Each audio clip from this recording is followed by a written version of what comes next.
नमस्कार दोस्तों, मेरे YouTube चैनल पर आपका स्वागत है। आज की कहानी है जब भाभी ने अपने देवर और देवरानी को उनकी चालाकियों के लिए सिखाया सबक। अचानक किसी ने जोर से दरवाज़ा खटखटाया। नीति की आंखें खुली नहीं रही थीं, रात भर सो नहीं पाई थी। पर ससुराल में पहला दिन था। सर पर पल्लू लिया और नज़रें झुकाकर दरवाज़ा खोला। सामने सौरभ था। भाभी 5 बज गए हैं, उठ जाइए। मम्मी और दादी भी उठ गई हैं। अपने देवर का इस तरह से आकर जगाना नीति को अजीब ही लगा। वैसे भी अभी उसे क्या काम था। वो रात को अलार्म लगा रही थी पर रोहित ने मना कर दिया था। आप जल्दी से नहाकर नीचे आ जाओ, मैं जॉगिंग के लिए जा रहा हूँ। रोहित को बिस्तर पर सोते देखकर बोला, अब इनसे तो वजन कम ना होगा, और कुटिल मुस्कान लिए वो चला गया।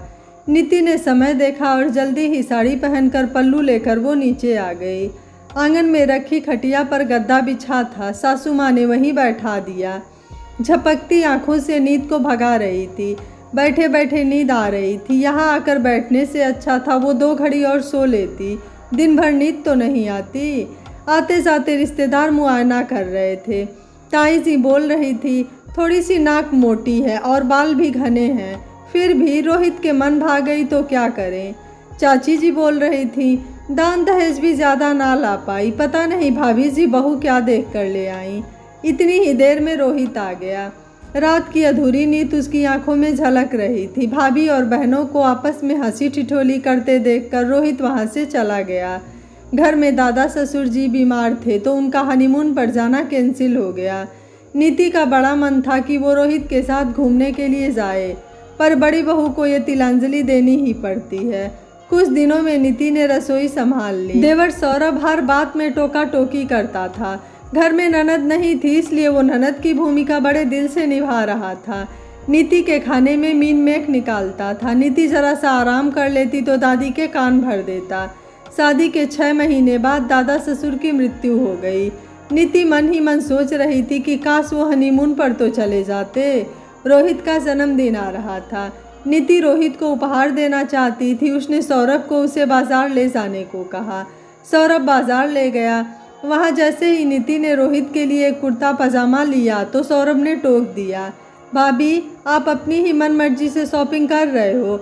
आपने मम्मी और पापा से पूछा कि रोहित भैया के लिए उपहार ले रही हो, वो भी इतना महंगा। अब आपको हर काम मम्मी और पापा से पूछ कर करना चाहिए। नीति स्तब्ध रह गई, क्योंकि सौरभ को तो पता था कि वो उपहार लेने ही आई है। घर जाकर बड़ा तमाशा खड़ा हो गया। आंसुओं के कड़वे घूंट पी कर नीति रसोई में काम करने लग गई। रोहित को उसने रात को ही उपहार दे दिया। रोहित से सौरभ 4 साल छोटा था, पर बड़ा ही चालाक किस्म का था। भाभी की हर गतिविधि पर नज़र रखता था। नीति के ताऊ जी उसी शहर में रहते थे। एक दिन उन्होंने नीति और रोहित को दिन में खाने पर बुलाया। नीति जब शाम को लौट कर आई तो सौरभ बोल पड़ा, क्या भाभी थोड़ा जल्दी आते, आपके रहते हुए मम्मी को खाना बनाना पड़ रहा है। नीति ने कपड़े भी नहीं बदले और रसोई में लग गई। सासू माँ भी नाराज़ ही लग रही थी। पता नहीं मायके गई हुई बहू से ये ससुराल वाले नाराज़ क्यों रहते हैं। बहू के जाते ही इनका चेहरा गुस्से से भर जाता है। एक दिन नीति अपनी सहेली के घर गई थी। वहाँ उसने जींस पहनकर कुछ फ़ोटो खिंचवा ली। सौरभ ने भाभी से मोबाइल लेकर सारी फ़ोटो अपने मम्मी को दिखा दी। नीति को बहुत कुछ सुनना पड़ा। घर में तूफान आ गया। नीति सौरभ की बातों, तानों और हरकतों से परेशान हो चुकी थी, पर क्या करती। रोहित बहुत ही सीधे थे और सौरभ अपने भाई को 1 सेकंड में चुप करा देता था। दादी कभी कभी सौरभ को डांट देती थी कि नीति तेरी भाभी है, पर सासू माँ कुछ ना कहती। सौरभ वैसे भी उनका लाडला था।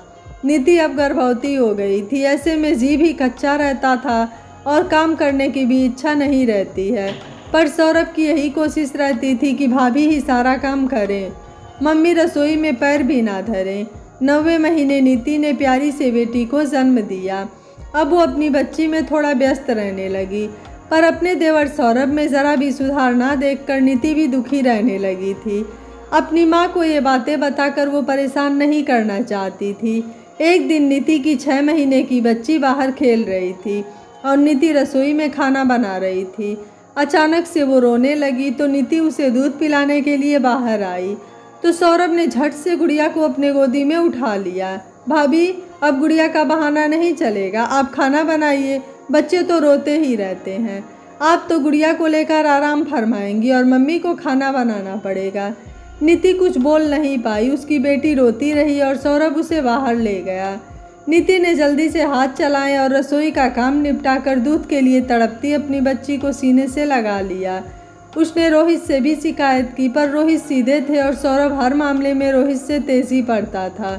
दुकान का काम भी दिन भर रोहित ही संभालता था। सौरभ को तो घर के कामों में दखल देने से फुर्सत ही नहीं थी। अब सौरभ के लिए भी लड़की देखी जाने लगी। मौली ब्याह कर घर आ गई।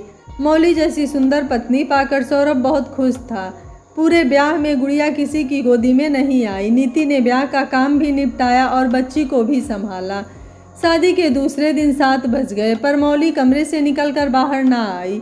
तो नीति ने जोर से दरवाज़ा खटखटाया तो सौरभ बाहर निकला।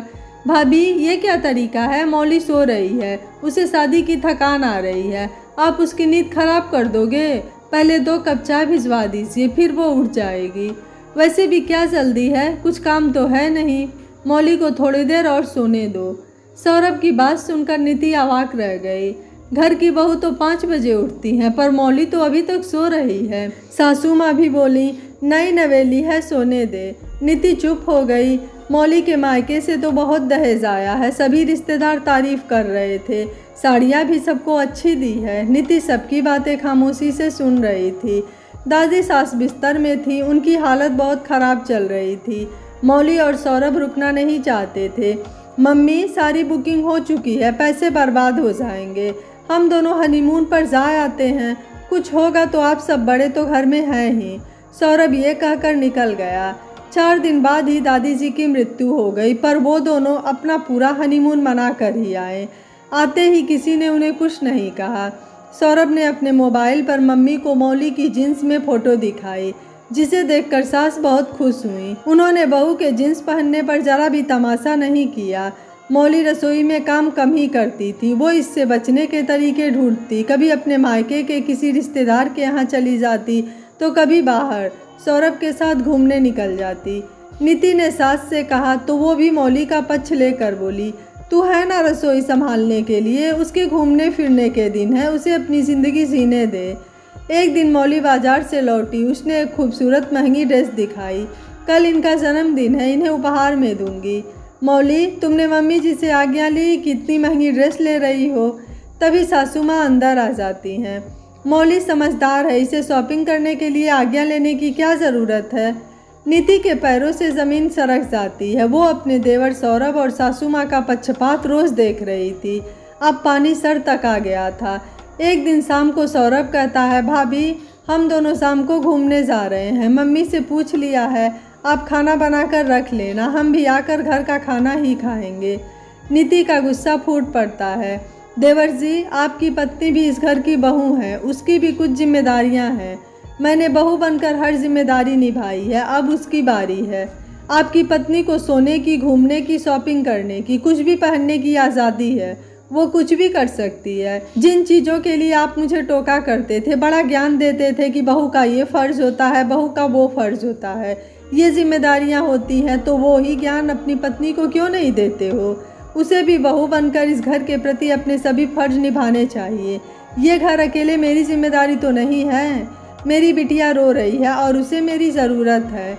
मम्मी जी, आप और आपकी लाडली बहू ये रसोई संभालो, मैं अकेले ये रसोई नहीं संभालूंगी। 3 सालों से सब सह रही हूँ, लगता था बहू हूँ तो ये सब सहना ही होगा, इसलिए कभी जुबान नहीं खोली। मौली भी इसी घर की बहू है, पर उसे सब तरह का आराम है, तो फिर मैं अकेले ही ये सब क्यों सहूँ।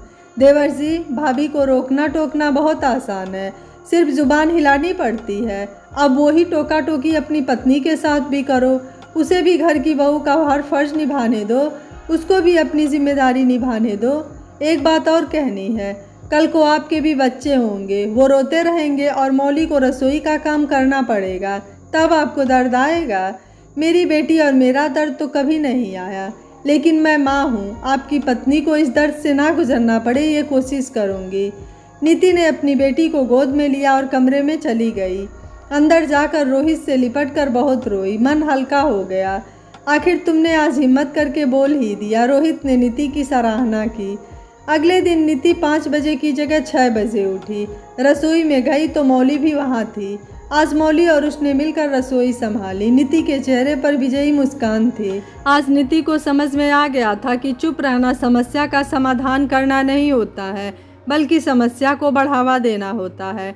इंसान जब तक अपनी बात दूसरों तक पहुंचाएगा नहीं, तब तक उसे ये बात समझ में नहीं आएगी और समस्या का हल नहीं निकलेगा। दोस्तों, मन में कोई बात रखने से घर में क्लेश और बढ़ते जाते हैं और कह देने से सबको अपनी गलती का एहसास होता है और घर में सुख शांति आती है।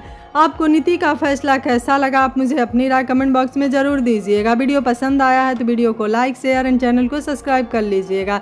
Thank you for watching. मिलते हैं अगली कहानी में।